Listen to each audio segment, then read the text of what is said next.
Deep in the Shenandoah Valley along West Virginia, not West Virginia, but the western edge of regular Virginia, stands a rock. The motionless ocean waves of the Blue Ridge Mountains resolutely dominate the horizon behind the rock, framing it, casting it forth towards the viewer who stands at the base of its shallow hill. The otherwise ever-present forests of that region keep a respectful distance from the hill, leaving a wide circle of open slope so that it is impossible to sneak up on the rock. No matter who you are, that tall, wise stone immediately dominates your attention as you stumble into its clearing and freeze in place with awe. Only once you have paid it deference may you slowly approach. Your friends might jeer at you, but they too will make the journey up the slope in silent apprehension. I know this to be true because I myself froze with awe, gulped awkwardly, and began trudging up toward that rock in the late summer of 1998. My friends, Owen and Cora, initially made fun of me, but then followed in silence just the same. We had no idea it was one of the most dangerous places on Earth. There was a certain hesitation once in range, as if it would be rude to step too close. I reached out my hand, lost my balance a little, and then found it again by flattening my palm on the lichen-spotted stone. I looked up in fear, but the rock just continued to gaze calmly out over the world. I had the distinct impression I was just a blip, hardly worthy of notice in its century-long vigil. Owen slapped a mosquito on his arm, but his eyes were on me. "It's zapping you or something?" "No." I pulled away and reeled a little with the force of the motion needed to right myself without stepping closer to the rock. Afternoon yellow gave way to a touch of evening gold as I studied the shadow lengthening out the way we had come. What was the full dare again? Hands on her hip, Cora scanned the tree lines below our position. "Stay all night, just like Daganawida did." Owen narrowed his eyes at her. "Daganawa did what now?" He made a face. Day was gonna did. Daganawida, She said again bluntly. That's the Iroquois that carved his name on this rock. He was a teenager, like us, doing the same dare. I'm not a teenager, Owen shot back. I'm 12. Yeah, well, I'm 13. That counts. What about him? I scoffed. I turned 13 in 25 days. That's close enough, so I count too. That means we have more teenagers than not, so we are like that Dagan guy. And we can do this. We're not chickens. I slung my backpack on the ground and pulled out the scant camping supplies I had been able to grab without my parents noticing. We're not going into high school known as chickens. It was an ironclad argument, and Owen had no choice but to concede the point and join me in setting up. I'd brought the tent from my attic, and he and I fought against uncooperative bendy rods for solid 15 minutes before we made real progress. Meanwhile, Cora pulled a thick book out of her backpack and stood in warm gold light while peering alternately at the rock and at the page under her thumb. I arrived. A place. She paused, flipped back and forth through the book, and then said, I came to this place. Owen grumpily raised his foot to punt the tent, but turned back and kicked the air instead. Giving up for the moment, he turned and asked her, Is that Indian writing on there? They're called Native Americans. Well, did they have writing or not? Only one tribe did. She began to circle the rock. Their alphabet was made of the syllables they spoke, but written down. So I have to compare 86 different symbols, one for every syllable. Owen looked at me, but I just shrugged. She found an expert excuse not to help us set up. While the sun fell, we forced the tent into a reasonable approximation of a dome and stomped the pegs down at regular spots around it. As we circled and gave down high knee stomps, our setting of the pegs became an impromptu dance, and Owen fanned his hand over his mouth to make a classic Indian call. We thought we were hilarious, but Cora was not impressed. Guys, stop messing around. The story on this rock is hella weird.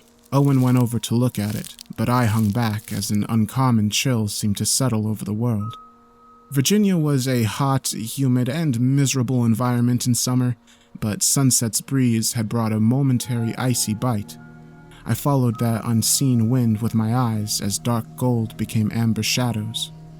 Some of the hills along the way we had hiked were still blazing to behold, but our slope was eclipsed by the Blue Ridge Mountains themselves. I glanced back over their way just in time to see the crown of the tall, wise rock go dark like an extinguished candle. At that instant, a flash of bright red hit the corner of my left eye. I looked out along the treetops as they swayed in the soft winds of twilight, but there was no sign of red.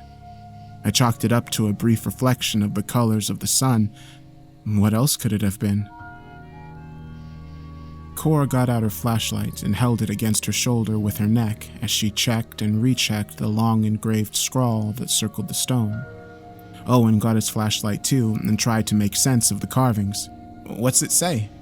I hope I'm getting this right, but it's the story of what happened here. She frowned down at her book and used one hand to dig in her pocket and get a pen. As she wrote, she said aloud, He came to this valley on the tall places of the hot days. Frowning, I suggested, the heights of summer? Probably something like that. She looked up and focused her flashlight on the stone. And he found a place where the trees hid. Owen angled his flashlight around us in an arc, highlighting the slope and the abrupt tree lines that began at its base. Where his circle of light fell, grayscale dimness became colorized greens and browns. That's here, isn't it? The trees are all facing the other direction, like they're trying to get away. At first I laughed. Like trees can face a direction. But when my flashlight joined his, I saw what he meant. The canopy closest to us was sparse, and the branches were all angled up in a way, spreading further back into the forest. Dude, Cora continued, scribbling and peering. But my vision quest had led me. I had to defeat the challenge to become a man. So I entered the place of strangeness. The sound of a twig snapping emanated from somewhere to our left, and Owen and I both jumped before sending our beams in that direction. We stared into the tree line but saw nothing. He made a "pff" sound and shrugged it off. While the sun was high, I was safe. But at night's descent... She paused. Together, Owen and I asked, At night's descent what? She shook her head, sending her flashlight beam jumping. He just carved his name again. I'm not sure why. Turning back to the rock, she continued. I built a fire and lay to sleep. Acrid warmth and the distant scent of smoke passed my senses. Beside me, Owen scrunched up his face with worry and confusion. Lowering my voice, I said, Cora, do you smell that? It's like a campfire. She did.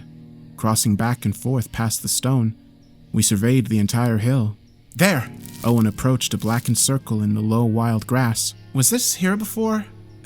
Tell me this was here before and we just didn't see it.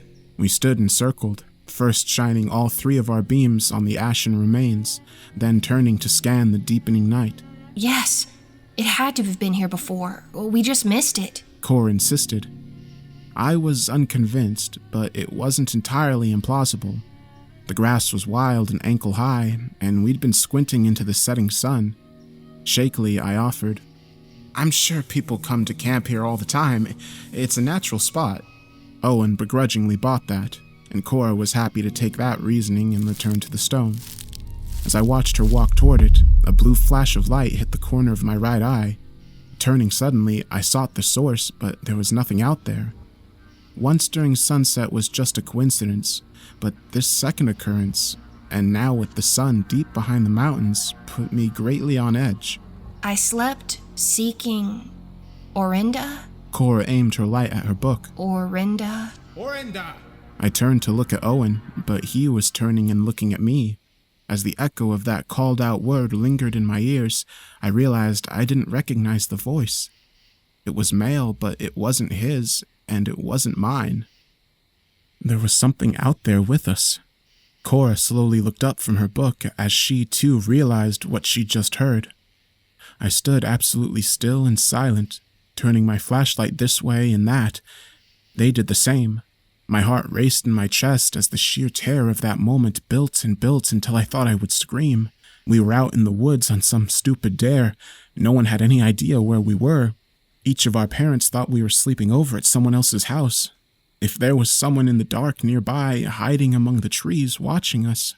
It was an echo. Cora finally said hesitantly. Yeah, an echo. Owen breathed a big sigh of relief. It just sounded different because of the rocks and trees and stuff. I chose to accept that outwardly, but I was not relieved. Can we leave that stone alone now? We're not helping ourselves by reading those carvings. They obliged, but we were left with a powerful sense of unease. We certainly couldn't hike back to civilization at night, so our only choice was to climb into the tent, zip everything up, and hope there wasn't really anyone out there. If there was, we had to hope it was just a prankster. Yeah, I liked that idea. Maybe it was one of the older kids that had dared us to do this. Sure, they'd spooked us, but now they had to sit out in the creepy woods at night all alone. At some point, as I sat listening to every rustle and snap outside, I looked to my left and saw myself. I was sleeping sitting up, back to Owen and Cora, who had also fallen asleep. They too were outside themselves, and we stood up in confusion together. Somehow, we moved right through the tent and were able to see the slope and the stone. Stranger still, the colors were all wrong. The wild grass glowed dimly, the tall, wise rock was bright and free of lichen, and the stars were purple. Around the curve of the hill where we'd seen the ashes, there now flickered a low campfire. A young man lay sleeping, but also standing above himself, and his gaze turned upon us with surprise. A flash of red light somewhere nearby caused me to startle awake, and Owen and Cora began to move because of me. Before I even had a chance to process what I'd seen, I realized aloud, the light is coming closer. Alright, what the heck's going on here? Owen demanded, his voice tinged with overt fear. You guys saw that, right? That guy? Cora asked, her eyes haunted above a suddenly lit flashlight. That was super freaky. That had to be him, right? Owen asked, looking at me. Ganawa dude. How did we see him? How did we see each other? Cora was unzipping the tent and dashing out into the night before we could say anything. Following her, Owen and I shined our lights around guardedly while she began to study the stone again. This Orinda thing, she said hurriedly while glancing down at her book. It means essence, or spirit, or dream world. Owen stared. As if! I'm serious. And this next row carving says, in Orinda, I saw 3 strangers arrive to witness my challenge with the black snake. The black snake? On a strange notion, I walked slightly away from Owen and Cora as they continued to argue over the meaning of that particular string of words. My subconscious had been nagging at me for quite some time, and I was overcome with the feeling that I needed to decipher the source of the strange lights out in the forest before it was too late. Oh, well then. I took a step back while staring down. Guys, I don't think Daganowita is going to beat that black snake. They came over and stared at me. There, in the loam, was the upper portion of an open-mouthed skull. It was the first time I'd ever seen death in real life, rather than on television, and I shuddered to think that a human being had actually died, fallen there, and then sunk into the soil over the years. Do you think we should warn him? Owen asked. Cora snorted. He's been dead for like 500 years. How could we possibly warn him? I don't know, maybe we could see him in our dream again. Owen shook his head at that idea. Somewhere out across the hill, I heard the vague sounds of someone talking in a despairing tone. You guys hear that? They did, but it faded before we could figure out what was being said. Cora returned to the stone and began reading aloud. In my dream, a red snake came in peace as a friend and said, "Another will come to warn you." I circled the base of the hill, looking for more evidence of what was happening and nervously checking the tree line every few seconds. As I grew near the far end of the clearing, I could almost hear that despairing tone emanating as a whisper on the wind. There was no one standing there, not even a shadow, but I could swear I was hearing an adult man sighing and saying, "It's not the first time." Every few seconds, he would sigh and say it again. "It's not the first time. It's not the first time." Huddled near Cora on the hill, Owen demanded, "What is this place?" Continuing to slowly translate line by line, she said, An age passed, and I remained guarded by the stone. A snake approached and hissed the promised warning. This snake was blue. Stopping in my tracks, I looked up at my friends and the beam-lit stone that crowned the hill. It said, "Another will come, but not neutral like I am. The black snake is the utmost enemy, and you will not survive its arrival." Too many puzzle pieces were floating around my head. We were stuck here because of that #1 rule. Never try to hike through the forest at night. We were held back from sheer panic by the odd nature of the happenings here. No clear danger had presented itself. The plan was simply to put up with the weirdness until dawn. But the puzzle pieces, they didn't make one cohesive picture. If those pieces had come in a box like a real puzzle bought at the store, I couldn't imagine one single image on the front of that box. I'd realized that impossibility when Cora had spoken of the red and blue snakes. Maybe they fit the flashes of light I'd seen, but that still left the unknown man sighing and saying it's not the first time. What if it's not just one puzzle? The black snake will be heralded by a cold wind. Cora continued. The more important piece of courage. She stopped as a tide of chill air came upon us. The trees began to writhe like a circle of mad dancers. Owen screamed over the din. "Stop reading it!" It can't be that! It's just a rock with words cut into it. We have to know what to do. We have to see how the story turned out. "But if he died," Owen shrieked at her, "then who carved the story?" It's not the first time. Who would be saying a phrase like that with a heavy sigh? How would anyone know what to carve in the stone if Daganowita had died? And if he hadn't died? That was the first moment in my life that my brain sparked with something more than the ideas given to me by others. In my scant, nearly 13 years, I'd learned from teachers, my parents, older kids, books, and television.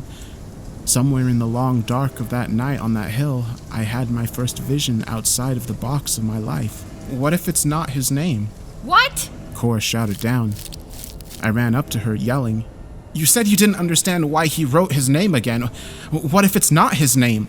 What does that word actually mean?" Grasping the book tight, she flipped frantically as the wind became forceful and downright freezing. Finding the definition, she looked up at us in terror. It means 2 rivers flowing together. Of course. That was the key. The name of the place was the literal description of what was horribly wrong with it. I grabbed each of my friends by the wrists and pulled them. "We gotta go!" Owen resisted. "We can't hike out of here at night. We might get hurt." I pulled myself right up against his face in the gale-force winds. "If we stay here, we are going to die! You don't know that!" "Yes, I do!" I screamed in his face. Behind him, I could see that young man from our dreams beginning to appear like a flickering silhouette. He watched us with equal confusion and awe while I pointed at him. "He doesn't die here! We do!" Owen didn't understand, but Cora sort of did. She dropped her book on the ground and helped me drag him forward. As we ran down the slope, I looked back and saw that translucent young man taking heed from us. He ran the other direction, bolting into the forest, and all of us hit the tree line just as a monstrous silhouette slithered into the open and up the hill at a terrifying speed. From the single glimpse of it that I got, I saw that it was at least as tall as the stone and long enough to coil around the hill multiple times. The massive raised head darkened the stars and a shadow tongue flickered out, searching for us. Flashlights pointed forward and our heads down because we feared branches. The woods at night could be incredibly dangerous, but all we could do was flee in panic. Was it following? There was no way to know. Even at that enormous size, it had all the stealth grace of a snake. It was as dark as the night. If it had caught our scent or heat, we would never see it coming. So we ran. At the absolute limit, when every muscle in our bodies burned and we could barely breathe enough to stay conscious against the inner tide of desperate exhaustion, we finally fell to the leafy ground between several high walls of roots. We couldn't talk, we couldn't think, we just panted, gripped to the ground, and stared out into the night for any sign that we were about to die. Tears ran down Owen's red face, and Cora glared angrily out at every shadow, but I chose to believe that we would live because we had chosen to leave the clearing. We sat in our hiding spot until the world went from pitch black to grayscale. Finally, Owen cleared his raw throat and asked, "How did you know?" "I saw red and blue flashes of light." I breathed. Cora nodded. Like the warning snakes. "No." I shook my head tiredly. "No, like the flashing lights of a police car." Owen narrowed his eyes. What? The cops were there because it was a crime scene. What? When? I looked him right in the eyes. Not yet. After. While I was walking around the base of the hill, I heard someone, I think it was a cop, talking about what happened. He was telling our story, or at least what it looked like happened to us. It's in the name. Cora stared down at the leafy ground. Rivers that run together. Somehow, at night, the stories there happen at the same time, like a fragmented dream. Owen stared at us like we were crazy for a moment, but we had no better explanation. So the skull? I nodded, but that just made me think of my head and the bones within it. It came from one of us. We had enough strength to begin the walk home soon after. We wouldn't enter high school known as chickens, so at least we had that. But we never told anyone what happened that night. Being young, Owen and Cora bounced back pretty quickly and eventually considered the whole thing a game we'd played to frighten ourselves. Not me, though. About 2 years before that night, I'd fallen down the stairs and cracked my brow above my right eye. It had been a long and painful healing process, but I'd gotten through it. That night on the hill, it hadn't registered with me until I got home. That skull in the dirt had a distinct discoloration in the bone above its right eye socket. In a place where stories run together, I saw my own skull. I saw my own personal death lying there quietly in the dirt. A fate which will eventually happen to me later, even if it doesn't come sooner. Thinking about that might drive a man mad. For a time, I thought it would be impossible to live my life having stared death in the face like that. Nothing matters in the face of inevitable silence. But just as often, I think about the last phrase Cora had begun to translate, the one containing the wisdom Dagon Awita's vision quest had taught him. The more important piece of courage, or rather the better part of valor, is discretion. Instead of ignoring the warnings and staying to fight because he thought it would make him a man, he took our example and chose a smarter path. Apparently, according to the history books, he went on after that to become a great peacemaker. And toward the end of his life, he had the Oneida tribe, his new allies, the people of the Standing Stone, erect a marker at the place where he earned his name. It was they who carved his story into it, using symbols from a private book he never let anyone else read while he was alive. Dagon Awita went on to do great things, but he, like everyone else, ended up dead. Stories that go on long enough always have the same ending. So, instead of obsessing over my own mortality day in and day out, I choose to run away. I know my fate, and all our fates. I know I'm going to die someday and wind up lying in the dirt, eaten by worms, but it doesn't bother me, because I just don't think about it. You should try it. I guarantee somewhere out there, in some place or time, someone is telling your story too. It's happening right now, at this very moment. To them, we're already gone.